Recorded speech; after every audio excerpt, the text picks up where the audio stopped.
A'udhu billahi minash shaitanir rajeem. Bismillahir Rahmanir Rahim.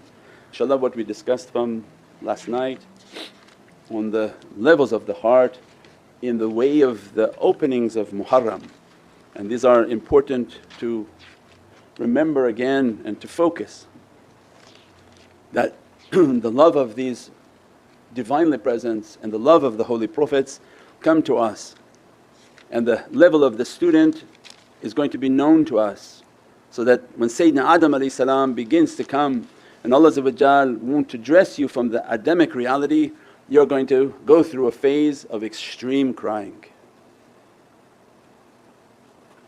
extreme remorse. Why that's important? So that we understand, did we go through that? Did we feel a remorse and a sadness, a repentance for from this life you gave me, what did I do with it? How did I waste it? How did I throw it? How did I do all of these horrible things in it?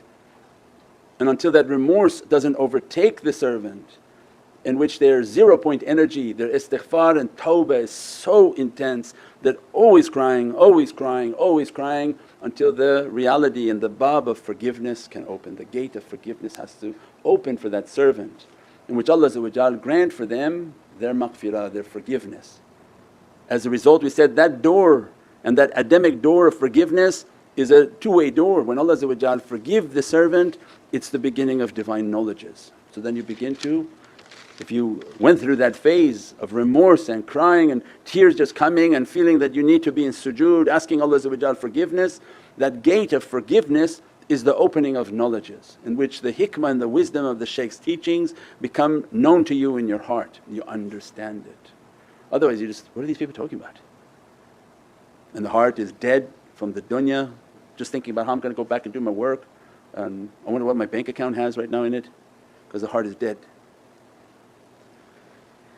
The station that Sayyidina Nuh comes, because people have to have the synopsis, did you go through crying? That way when we make our episode, its title is Crying, and then Sayyidina Adam comes.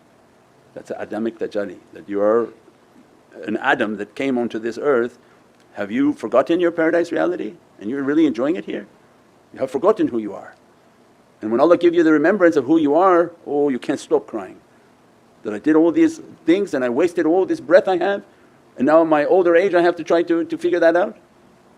And that's why they say, blessed are the young ones who come towards deen, because they have less time that they did wrong and more time to do all these good deeds that Allah want to dress them with. Sayyidina Nuh comes into our life, and when you know that Sayyidina Nuh's tajalli is dressing you, it's the building of faith. So did anybody come and tell you, why you gotta look like this? Your parents send you pictures of inappropriate clothing and say, why you gotta look like that, why can't you be like this?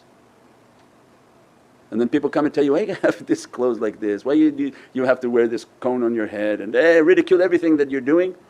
Did you get there yet? And thought you were unique, that they're bothering only you? This is a tajalli from Sayyidina Nuh.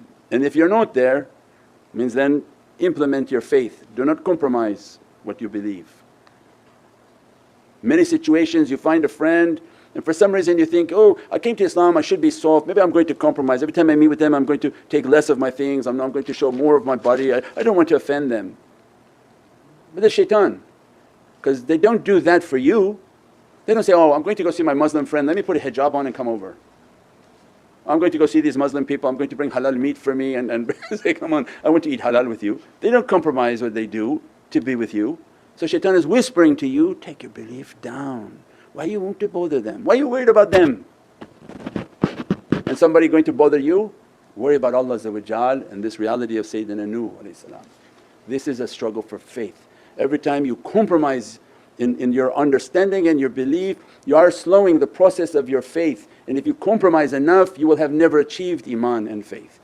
And the servant won't go past the bab at-tawbah and begin to wither away, and the ulum and the knowledge, because this has to keep moving. This is not you got it and you finished the finish line. Allah going to now push and push the testing more. So you see your faith has to be tested. They have to come and grab and say, why you have to have this? And say, because this is the way it's going to be. And as you're being tested and pushed into your faith is growing. The day you compromise it, it's withering and going away. So it means then the istiqamu fi tariqah, I think we described in Surah Al-Jinn, that Allah looking, be firm on what you believe. Otherwise winds are coming, and what's the song Haji Ridwan? Dust in the wind, all we are is dust in the wind.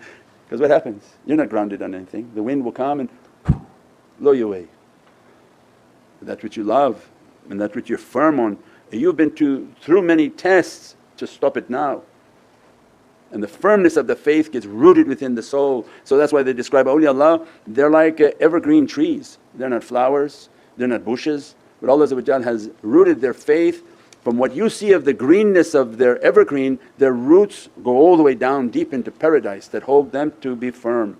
And as a result Allah describes them in Surah Al-Mulk that they are awtad, they are the pegs of this earth, that they're so deeply rooted in their faith they can keep the earth from its oscillations and its shakings because of the firmness of their faith and what Allah has tested them.